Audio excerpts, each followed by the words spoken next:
मौत को पहले हरा चुका है। Hallelujah, hallelujah, hallelujah. तो आज से मैं कमज़ोर नहीं हूँ। पहले हम सोचते कि एक औरत होने के नाते मैं बहुत कमज़ोर हूँ, क्योंकि हमें ऐसा ही दिमाग में भरा गया था कि तू कमज़ोर है, तू कुछ कर नहीं सकती। लेकिन आज मैं बता दूँ, सबसे ज़्यादा आप और मैं कर सकते हैं। आमीन। नारी पुरुष की रक्षा करेगी, किसने कहा? किसका वायदा ये? अरे बोलो ना, जोर से बोलो, जोर से आवाज आनी चाहिए। परमेश्वर का वायदा। तो परमेश्वर झूठा है क्या? नहीं। उसने कहा कि एक पृथ्वी, सॉरी, एक नई सृष्टि उत्पन्न होगी, अर्थात नारी पुरुष की। नारी पुरुष की रक्षा करेगी। पुरुषों को बहुत बलवान बनाया गया है, लेकिन उनकी रक्षा भी वो आप नहीं कर सकते। उनकी रक्षा करने के लिए भी कौन है? नारी। नारी कैसे रक्षा करेगी? प्रार्थना करके।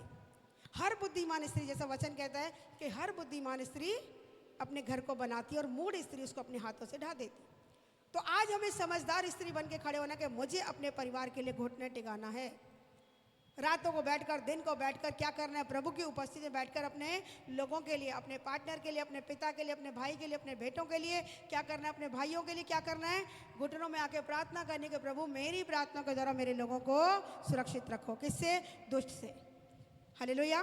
एक प्रोटेक्शन हेज बनाना है, एक सुरक्षा का घेरे बनाना है, उस दायरे के अंदर अपने लोगों को सेफ रखना है। आमीन, हालेलुया। तो यहाँ पे 1:14 हम दोबारा से पढ़ेंगे।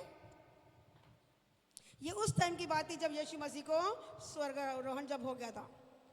यीशु मसीह जब स्वर्ग में उठा लिए गए थे, उसके बाद माहौल जब बहुत खराब था, यीशु मसीह को जब क्रूस पे चढ़ाया गया था, उसके 40 दिन के बाद ही, तीसरे दिन जब वो मर के जी उठे, और उसके 40 दिन के बाद यीशु उठा लिए गए और मर के फिर जिंदा हुए, और 50वें दिन वो फिर से प्रकट हुए। 10 दिन तक चेले एक साथ मिलकर प्रार्थना कर रहे थे। उस टाइम का माहौल बहुत खराब था।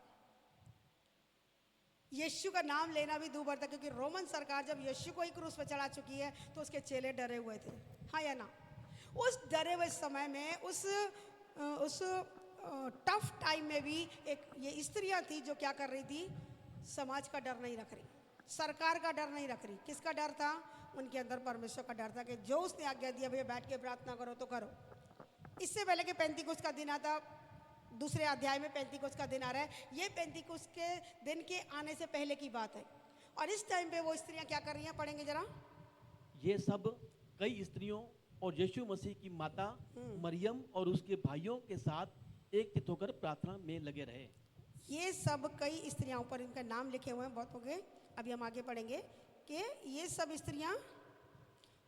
सब कई स्त्रियों और यीशु की माता मरियम और उसके भाइयों के साथ एक चित होकर प्रार्थना में लगे रहे। कौन? इससे ऊपर का अगर वचन पढ़े तो यीशु मसीह के चेलों का नाम लिखे। ये चेले उन स्त्रियों